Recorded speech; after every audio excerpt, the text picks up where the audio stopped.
Melihat negara dan kelolaan pemimpinnya itu mudah. Lihat indikasi dasar saja. Pertama adalah pendapatan per kapita penduduknya. Kemudian penyaluran dana pinjaman atau investasi. Naiknya harus di atas 15% dari tahun sebelumnya. Dan terakhir, pendapatan negara dari pajak berbanding dengan anggaran belanja atau keluaran biaya negara itu bagus dibandingkan tahun sebelumnya atau tidak. Itulah raport selama menjabat. Di sisi lain, melihat seorang pemimpin perilakunya juga gampang. Coba dengar apa yang dikatakannya dan bagaimana dia mengatakannya, serta melihat apa perbuatannya. Sama nggak? Sebentar lagi kita akan mengkombinasikan dengan fakta dan angka, gabungan dari raport pejabat dan perilakunya. Sungguh, melihat pejabat itu bukan berapa banyak award atau medali dari lembaga-lembaga lokal ataupun lembaga dunia yang diperolehnya. Itu semua bisa dibeli dan kebanyakan itu semua bayar. Sungguh, semua lembaga pemberi award adalah lembaga cari cuan. Ada harganya award-award tersebut.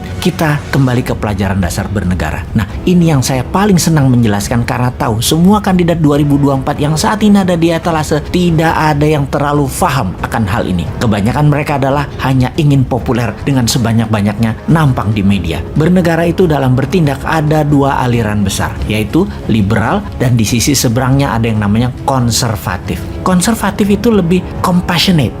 Gak tak terjemahin ya, sekali gitu loh, biar pada nengok Wikipedia. Oke, kita lanjut. Sementara liberal lebih memilih safety atau security. Kaum konservatif biasanya sangat peduli dengan social safety net atau jaring pengaman sosial. Atau gini deh, kita ini kalau dikasih pelajaran, dicontohkan model pelajaran di kampus kayaknya pada pecah semua otaknya. Kita sederhanakan menjelaskan liberal versus konservatif. Gini, kita sederhanakan. Bayangkan ada sebuah bangunan mainan di tangan Anda semacam Lego deh. Konservatif itu floornya, lantainya tebal. Itulah social safety netnya. Social safety netnya tebal. Kalau liberal lebih pro ke swasta, maka floornya tipis. Urusan kesejahteraan karyawan atau keluarga itu urusan swasta. Itu melihat lantai rumah dari sisi pandang liberal dan konservatif. Lalu dari sisi tembok pagar, liberal temboknya rendah terbuka. Kalau konservatif itu tembok pagarnya tinggi. Artinya tembok pagar rendah, asing boleh masuk, globalis masuk, tenaga kerja asing masuk, uang asing masuk, impor bebas. Sementara kalau tembok pagarnya tinggi, semua asing dibatasi. Sangat nasionalis mereka itu. Kemudian dari sisi bangunan, langit-langit atau ceiling, kaum liberal ceilingnya rendah, kaum konservatif ceilingnya tinggi.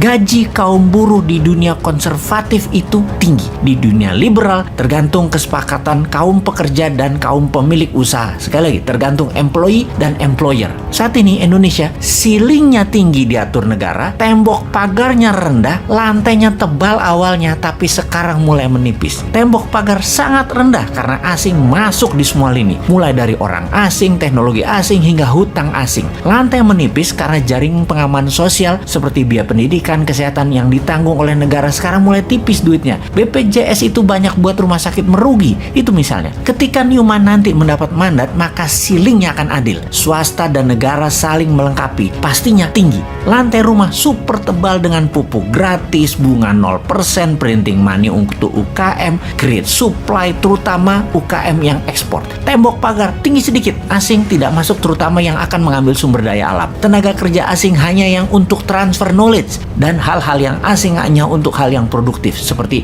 ilmu pengetahuan asing yang tinggi itu boleh masuk. Namun tenaga buruh rendahan, hutang konsumtif pasti tidak boleh masuk. Tembok pagar tinggi sedikit, simbol nasionalis yang tinggi. Jadi kembali ke pelajaran liberal konservatif, kita bisa tahu bahwa yang membuat saat ini dikatakan kita tidak berdaulat karena lantainya tipis, tembok pagarnya rendah, ceiling agak tinggi dan tidak terlalu adil. Ubah yuk ke new mind. UKM berdaulat, rakyat diberi rumah dengan lantai tebal, tembok pagar agak tinggi, ceiling agak tinggi dan adil. Itulah redistribusi kemakmuran ala new mind.